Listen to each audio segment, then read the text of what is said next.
Good morning student.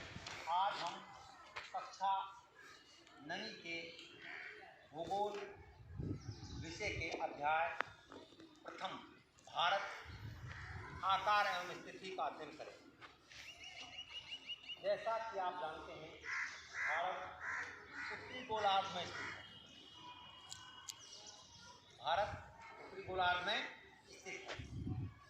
Bharat संसार के 7 महाद्वीपों में से सबसे बड़े महाद्वीप एशिया में स्थित है और भारत का जो कुल क्षेत्रफल है, जम्मू कश्मीर से लेकर के कन्याकुमारी तक, गुजरात से लेकर के अरुणाचल प्रदेश तक, सभी द्वीप समूहों का सारा क्षेत्रफल 32.8 लाख वर्ग किलोमीटर है। भारत की लंबाई कश्मीर से लेकर के कन्याकुमारी तक 3214 किलोमीटर। कितनी लंबाई है? 3214 किलोमीटर। जबकि चौड़ाई गुजरात से लेकर अरुणाचल प्रदेश तक 2933 किलोमीटर। कितनी है? 2933 किलोमीटर।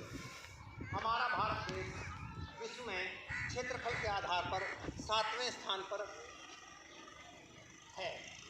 हमारे भारत का जनसंख्या के आधार पर विश्व में दूसरा स्थान है।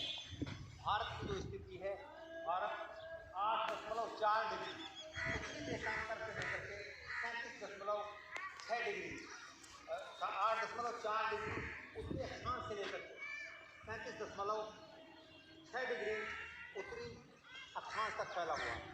वहीं अगर हम देशांतर की बात करें तो भारत 68.7 डिग्री पूर्वी देशांतर से लेकर के 97.25 डिग्री पूर्वी देशांतर तक फैला हुआ है। भारत एक बहुत विशाल देश है और हमारा जो मानक समय है वो 82.3 डिग्री पूर्वी देशांतर, जो उत्तर प्रदेश के इलाहाबाद शहर के पास मिर्ज़ापुर नामक स्थान के पास से गुजरती है, वो मानक समय माना गया है।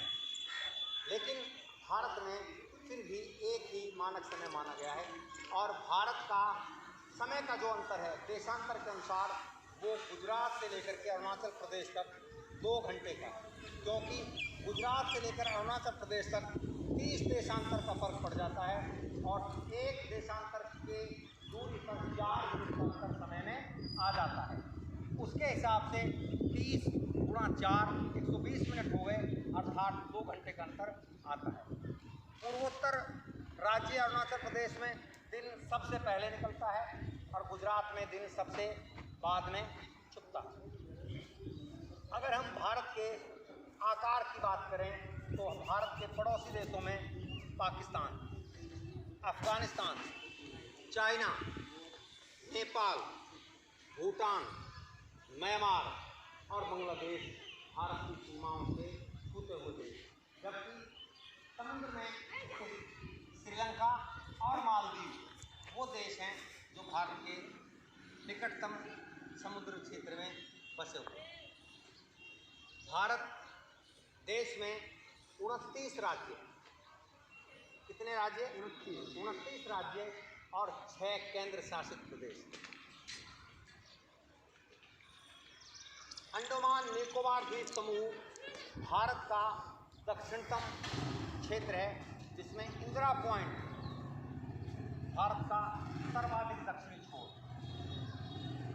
इसके अलावा भारतवर्ष की राजधानी नई दिल्ली, भारतवर्ष की राजधानी का क्या नाम है? नई दिल्ली। नई दिल्ली हमारे देश को भौगोलिक आधार पर भी कई भागों में बांटा गया है, जहां उत्तरी क्षेत्र में हमारे देश में जम्मू कश्मीर, हिमाचल प्रदेश, उत्तराखंड, सिक्किम और असम और अरुणाचल प्रदेश, इन प्रदेशों में हिमालय पर्वत श्रृंखला फैली हुई है। वहीं पंजाब, हरियाणा, उत्तर प्रदेश, बिहार और पश्चिम बंगाल राज्यों में उत्तरी उपजाऊ मैदान फैला हुआ है। अगर हम बात करें दक्षिणी भारत की, मध्य प्रदेश, महाराष्ट्र, कर्नाटक, छत्तीसगढ़, तेलंगाना, आंध्र प्रदेश, तमिलनाडु, इन क्षेत्रों में दक्षिण का पठार फैला हुआ है और अरब सागर के भारत के पश्चिम अरब सागर स्थित है। अरब सागर के तटीय क्षेत्र को पश्चिमी तट क्या कहा गया है? पश्चिमी तट कहा गया है, जो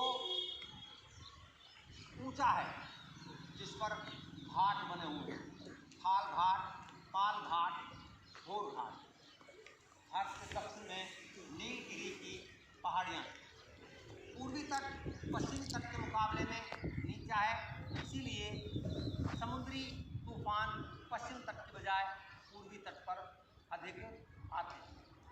इसके अलावा राजस्थान और गुजरात का उत्तरी क्षेत्र, उत्तर पश्चिमी क्षेत्र मरुस्थल क्षेत्र है, जहाँ पर गर्मियों में अधिक गर्मी और सर्दियों में अधिक सर्दी पड़ती है, और ये क्षेत्र रेतीला है। इसके अलावा भारत में पूर्वोत्तर क्षेत्र जो पहाड़ियों से घिरा हुआ क्षेत्र है वो, और इसके अलावा द्वीप समूह, जहाँ अरब सागर में लक्षद्वीप, वहीं बंगाल की खाड़ी में अंडमान निकोबार द्वीप समूह है। इस तरह अब जो हमारा आज का भारत का आकार एवं स्थिति का जो अध्याय है वो लगभग समझ में आ गया होगा। कोई ऐसा विद्यार्थी जिसको समझ में ना बैठा हो? एक बात और रह गई। एक रेखा भारत के बीचों बीच से गुजरती है और वह 23.30 डिग्री उत्तरी अक्षांश पर है, जिसका नाम है कर्क रेखा। क्या नाम है उस रेखा का? कर्क रेखा। और वो रेखा गुजरात, राजस्थान, मध्य प्रदेश,